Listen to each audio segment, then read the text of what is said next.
सुनसान गांव में एक पुराना घर है जहां एक खौफनाक पियानो रखा है। कहते हैं ये पियानो आत्माओं को आकर्षित करता है। देखो ये पियानो कितना खूबसूरत है।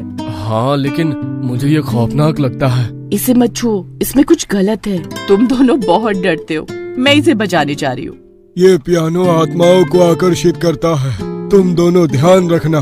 क्या तुम सच में इसे बजाना चाहती हो? हाँ, मैं इसे बजा कर देखना चाहती हूँ। रिया पियानो के पास बैठती है और धीरे धीरे उसे बजाना शुरू करती है। जैसे ही धुन बजती है, हवा में अजीब सी गंध फैलने लगती है। तुम क्या सुन रही हो? मुझे लगता है कि पियानो के सुर में कुछ खास है। ये सब ठीक नहीं लग रहा है। मैं बाहर जा रहा हूँ। तुम ठीक हो? नहीं, मैं और बजाना चाहती हूँ। इस पियानो को मत छुओ। रिया, प्लीज रुको। क्या तुम सुन नहीं रही? ये पियानो खतरनाक है। जैसे ही रिया पियानो बजाना जारी रखती है, अचानक घर के चारों ओर अजीब खौफनाक आवाजें सुनाई देती हैं। हवाएं बहुत जोर से चलने लगती हैं। ये क्या है? मुझे डर लग रहा है। मैं यहाँ और नहीं रह सकती। हमें इसे बंद करना होगा। नहीं, मुझे ये खत्म करना है। क्या तुम नहीं समझती? हमें जल्दी निकलना चाहिए। नहीं, मुझे ये जानना है कि क्या हो रहा है। रिया जैसे ही एक धुन बजाती है, अचानक ही पियानो से खून निकलने लगता है। जोर जोर से चिल्लाने की आवाजें पूरे कमरे में गूंजने लगती हैं और रोने की आवाज हर ओर फैल जाती है। इसके बाद सब वहाँ से भाग जाते हैं। रात का सन्नाटा था। रिया बिस्तर पर लेटी, थकी हुई और दवाइयों के असर से गहरी नींद में चली गई। अचानक उसे महसूस होता है कि वो किसी अजीब ठंडे और सुनसान स्थान पर खड़ी है। कहीं से भी कोई आवाज नहीं आ रही, सिर्फ एक धीमी धीमी पियानो की धुन गूंज रही है। वो धुन वही है जो उसने उस खौफनाक पियानो पर बजाई थी। रिया ने धीरे धीरे अपने चारों ओर देखा, लेकिन कोई नहीं था। अचानक उसके सामने पियानो प्रकट होता है और धुन धीमे से तेज होती जा रही थी। पियानो से खून की बूंदें टपकने लगी। ये तो सपना है। मुझे जागना होगा। जैसे ही वो पलटकर भागने की कोशिश करती है, उसके पैर जमीन में जकड़ जाते हैं। वो हिलने की कोशिश करती है, लेकिन उसका शरीर जैसे पत्थर का बन गया हो। तभी पियानो से एक डरावनी आत्मा प्रकट होती है। उसकी आंखें लाल और जलती हुई हैं। उसका चेहरा विकृत और डरावना। आत्मा रिया की ओर धीरे धीरे बढ़ने लगती है। तुमने हमें जगाया है, अब तुम हमारी पूरी कहानी सुनोगी। नहीं नहीं नहीं, मैं कुछ नहीं सुनना चाहती।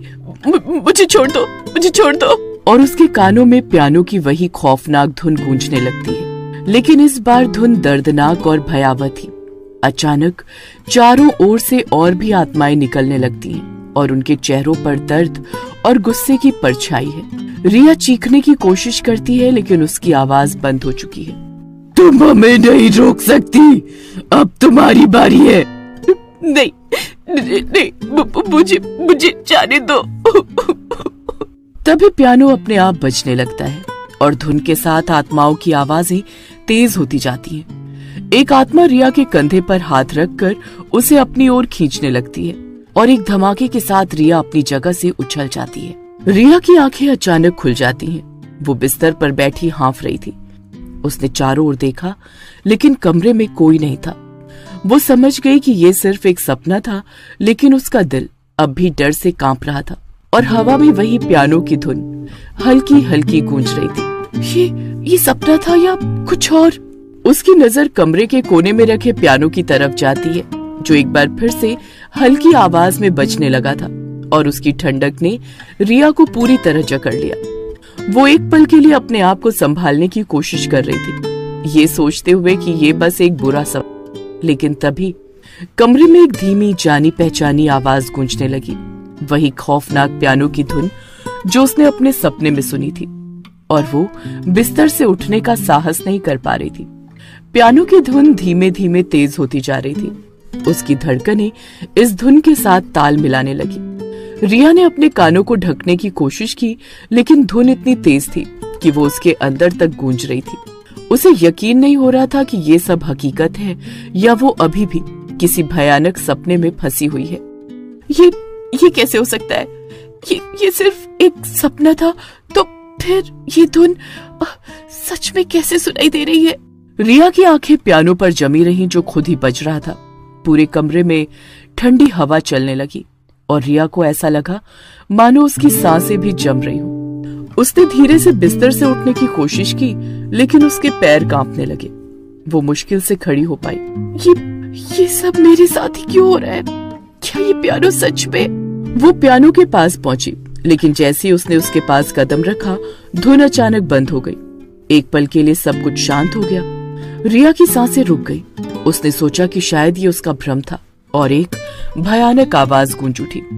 रिया के पीछे की खिड़की तेज आवाज के साथ खुली और कमरे में बर्फ जैसी ठंडी हवा भरने लगी। रिया की चीख उसके गले में फंस गई और उसका शरीर जड़ हो गया। अगले दिन वो सब वहां फिर से गए। कल यहाँ जो कुछ भी हुआ वो अब मुझे भी जानना है। आखिर ऐसा क्यों हुआ? कल क्या हुआ हम सबने देखा, लेकिन फिर भी तुम सब यहाँ आ गए और मुझे भी नहीं जाने दे रहे हो।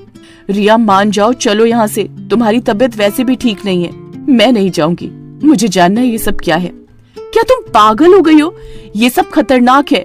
तभी वहाँ जोर जोर से आत्माओं की आवाज आने लगी। हमें शांति नहीं मिल रही। क्या आप हमें बता सकते हैं कि ये सब क्यों हो रहा है?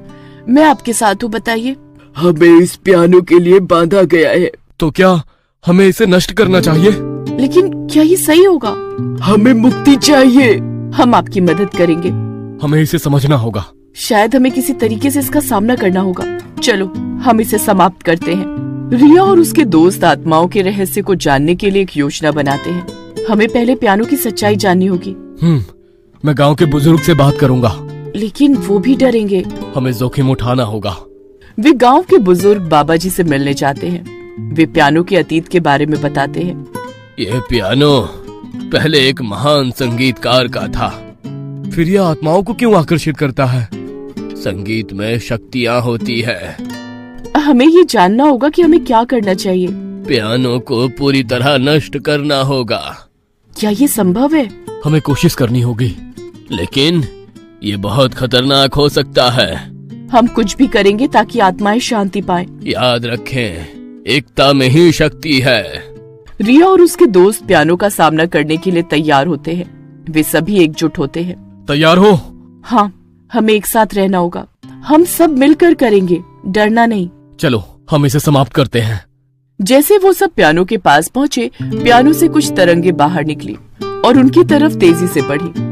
तभी उनमें से एक आत्मा आह्वान आई और बीच में आकर खड़ी हो गई और घायल हो गई। जाओ, उसे नष्ट कर दो, हम तुम्हें बचाएंगे।